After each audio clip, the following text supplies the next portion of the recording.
So, guys, samahan niyo ako at assemblein ko yung akong bagong steel bed frame. Kasi bumili ko ng steel bed frame para sa aking sofa bed. Kasi nahirapan na akong bumangon sa umaga pag dyan sa lapag natutulog. Kasi yung aking higaan, yung sofa bed na single. So, samahan niyo ako at gagawa tayo ng unboxing ng steel bed frame. Mura lang siya, guys. Naka-sale. Wala pang 1,000 yung bed frame na to, pero carbon steel siya. Matibay. Ako, bigat ko. Nasa 100 kilos. Pero kayang-kaya niya ako. So, pakita ko sa inyo kung paano ko inassemble yan. Medyo bitin nga lang kasi hindi ko nag-videohan lahat. Pero suma total, na-assemble ko rin siya. Medyo natagalan lang ako dahil alam mo naman, hindi tayo makakilos ng kagaya ng mga bata-bata. Ako lang nag-assemble niyan. Isa. Si Mrs. ang aking audience. Pinapanood ako ni Mrs. Yung aking assistant na tagapanood lang. Okay, let's go. Yan. Inilabas ko na yung mga ina-assemble lang siya. Nakalagay lang siya sa isang maliit na kahon. Pero yung bakal niya, manipis, maliit pero solid. Makapal. Maliit lang yung bakal niya, pero solid naman, mabigat. Matigas na bakal. Okay? So, yan na. I-start ko ng tignan yung mga parts niya. At may kasama na rin pala may kasama na rin tong tools na Allen wrench kasi pinandidikit niya Allen wrench. Okay, ayan.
Instruction.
Hindi niya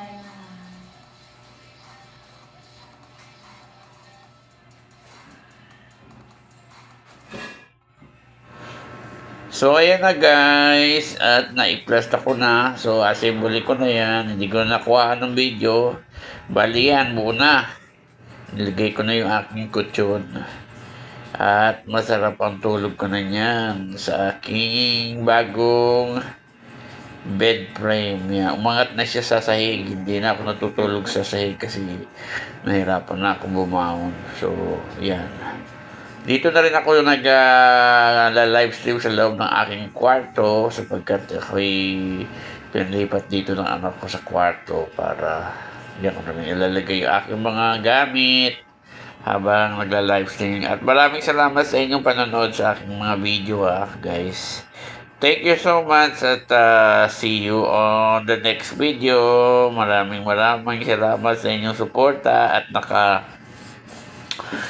2,000 watch hour na tayo at malapit na tayong mabot ng 3,000 at pwede na ako mag-apply ulit ng monetization.